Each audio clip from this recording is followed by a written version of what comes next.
Hi, my name is Richard Schulman. I'm a real estate broker at Keller Williams Realty here in sunny Los Angeles. So you've just gotten your license or you're about to get your license, and today in the first of 4 videos, we're gonna talk about what are the first 5 things that you should do after getting your license. So the first step is you need to find a brokerage. Now, a couple things to know. Number one, this is something that people miss all the time. The consumer does not care what brokerage you're at. They don't care at all. All the data shows us that even when their house is listed by an agent with a sign in the front yard, they just don't know who the brokerage is. They know who the agent is, right? Now, I believe that as a new agent, training is gonna be the most important thing you can get, followed by mentorship. They're kind of the same thing, but not really. So number one, training. Is the brokerage going to provide you consistent, challenging coursework, online, in person, printed material, offsite training events? Do you have enough of that to learn the business? In real estate, you have to learn how to sell, how to use all the real estate technology, all about real estate finance, and you have to be a mini economist on top of that. That's a lot to learn while you're also working a full-time job trying to make your first sale and getting a paycheck coming in. Is the brokerage gonna solve that for you? Now, the second part of that is mentorship, right? Mentorship is there someone, an experienced agent that you can call who can spot solve problems for you? It's one thing to read in a book or watch a YouTube video about what to do. It's another to actually do it when there's some emotion or drama going on along the way. Ask your brokerage, show me the most recent new hires. How have they done? Can I interview some of your most recent new hires? Are they getting training? And even ask to sit in on a training session and maybe interview a potential mentor to see if it's a good fit. Now, a couple other things with brokerage, but not as important, is there space? If you need office space, does the brokerage actually have space you can use? Does the brokerage provide customer service? Is there marketing? Is there photography for clients? Is there concierge services like construction remodeling provided for the clients? Do they solve all the problems, right? As a new broker, you don't want to be running around solving a million problems. You have enough to do learning what you're doing and making sales. Talk to the broker, talk to the office manager, talk to the agents, make sure it's a good fit. You don't want to be bouncing around brokerages every 3 years. Number 2, you need a database. Real estate is a database business, okay? Until you have a database software and functional knowledge of how to use the database and the habit of using that database, do not do anything else. Number one mistake I see new agents making, no database, they're finding out, where are my cards? Where's my website? Where's my Facebook business page? No one cares about that stuff. You need a database. What's a database? A list online of all of your potential clients and all of their contact information. Very simple.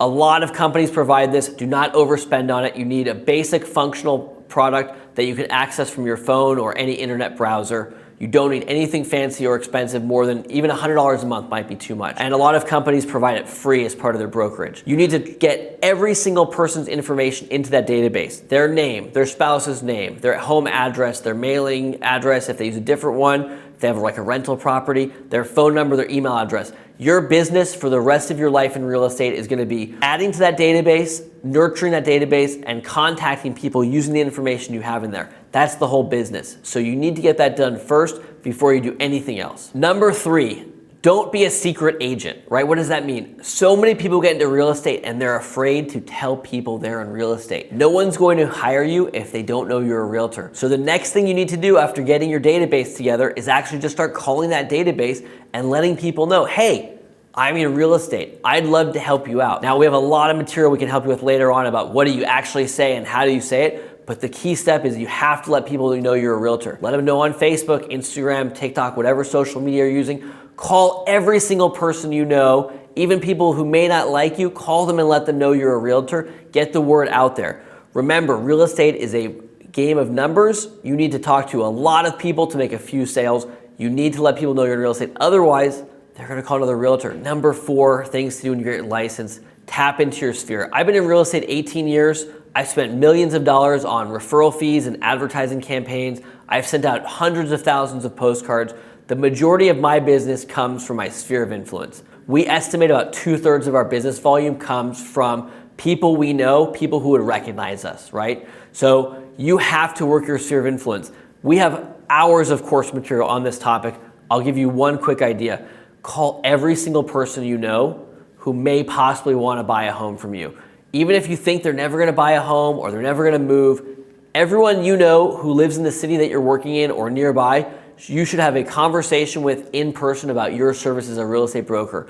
Eventually, every single person you know will buy or sell a home, and they need to think of you, number one, as a realtor. The only way they can do that is if you're in front of every single person in your sphere on a regular basis. So the last thing, and this isn't real estate specific, but actually if you think about it, the other things we've talked about aren't exactly real estate specific, they're business specific. It's really important to have a calendar. Now, why do I say this? When I interview new agents, they always tell me they want to be in real estate because they want freedom. They don't want to be a 9-to-5 office drone, and I get that. But guess what? Real estate is a real job, and if you want to make real money doing this real job, you have to work real hours, and that means, unfortunately, keeping to a schedule. Now, the good thing is you do have some flexibility, but I want you to really think of your schedule in two halves.